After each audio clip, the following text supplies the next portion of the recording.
All right, I'm ready to head out the door.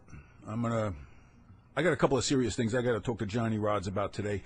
But before I do that, I wanted to touch on a couple of things. I've been getting a lot of criticism from so-called wrestling fans out there about my actions the past year or so. And I just want to say this. I alone have been the only voice out there who's been trying to save pro wrestling. You know, I'm going to take full credit for my countless emails out to whether it was the state senator, the attorney general, my city's mayor, about stopping self-mutilation in pro wrestling. And we all know the new direction that the WWE's taking. I'll take credit for that. A lot of people aren't aware out there. I was just told recently, because this is where this self-mutilation thing was getting out of hand.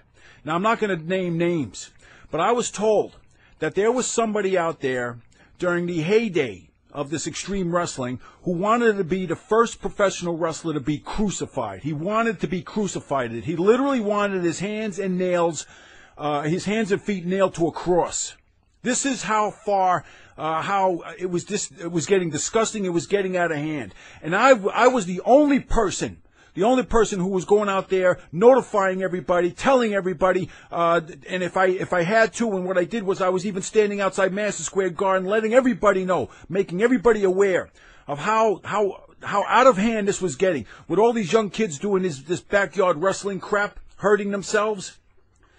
Imagine that. Somebody wanted to go out there and be crucified. That's how out of hand it was getting. And I was the only person with the coconuts to go out there and criticize this.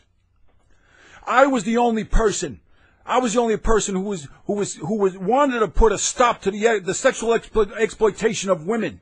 You had these girls going out there on television, kissing each other, doing all these Playboy centerfold crap things. Now, you can see the new direction pro wrestling's taken. I take full credit for that, because I was the only person criticizing the actions and the exploitation of women. Nobody else had the coconuts to do it. Also, no, because nobody had the nerve. Nobody was man enough to criticize these wrestlers, whether they were retired or not. Their out-of-ring behavior, all the crap and the nonsense with alcohol and drugs and abusing women. Nobody was, look at my neck, man. My neck looks pretty good. Nobody was saying anything about it. I was the lone voice. So I was the only person out there trying to save pro wrestling. And what really ticks me off are all these wrestling websites, all right, who are always criticizing me, trying to make fun of me. Oh, Damien Demento, Phil was nothing but a jobber. He was a nobody. He's over there just trying to do stuff and to get attention. I'm the only person trying to save the business. And all these wrestling websites, all they were doing, they were constantly promoting and glorifying these actions. They do not love pro wrestling. They were just trying to take advantage of it. Because if you really love the business, if you really loved it, you would condemn those actions. Much the same way, because I was the only person doing it. But no, it's easy for everyone to say, just to condemn me, because they're saying that I'm just looking for attention. Now, I mean, truth be told, what I had to do was I had to prove to everybody by coming out of retirement that you could be an effective performer without doing those things which I was condemning. And I was able to prove that. I'm not a young kid. I'm 50 years old. I know you don't believe it, but I'm 50 years old. I'm in tremendous shape. Very intellectual. But most importantly, I'm a man of integrity. I'm a man of integrity, and then, you know what? And I got coconuts, because when I see something wrong, I'm going to point it out to you. So it's easy for everyone just to kind of sit back and criticize me, saying, oh, Phil, Damien Demento's just flapping his lips, trying to get attention. No, I'm trying to do something to save the business. Because the truth is, no one really cares about it. I'm the only one who really cares about it. And damn it, I had to come out of retirement to prove it. And that's what I did. And I take full credit, because you could see what the direction the business is taking.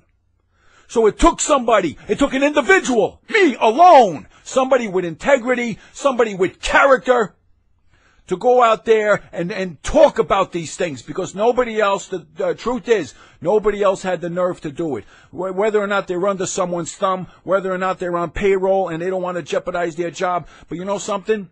because when the guy who broke me into business respected the business. Ultimately, because I have self-respect, I respected the business, so I came out and condemned those things. And if you folks don't like it, you know what? You have to wake up in the mirror. You have to wake up in the morning and look in the mirror and say, are you the sellout?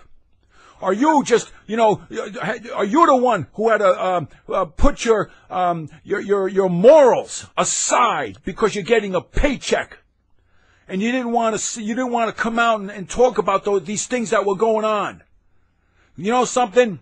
I can wake up in the morning and say, when I do wake up, I wake up in the morning and I say, I'm okay with myself because I know I've been doing the right thing.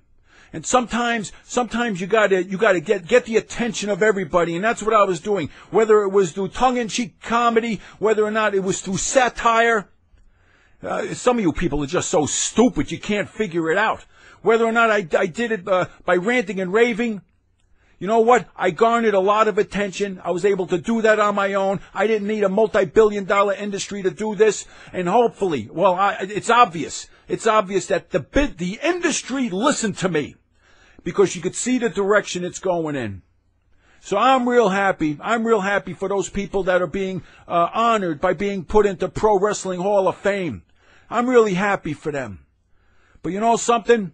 I think I had more impact on the business. Me, the lone voice out there, I had more impact on the business because I cared about it. And it all stems from having self-respect. That's what it comes down to. And one hell of a neck. Look at the neck. Look. And the arms, too. Wow. Look at this, folks. Look at that. 50 years old. Unbelievable.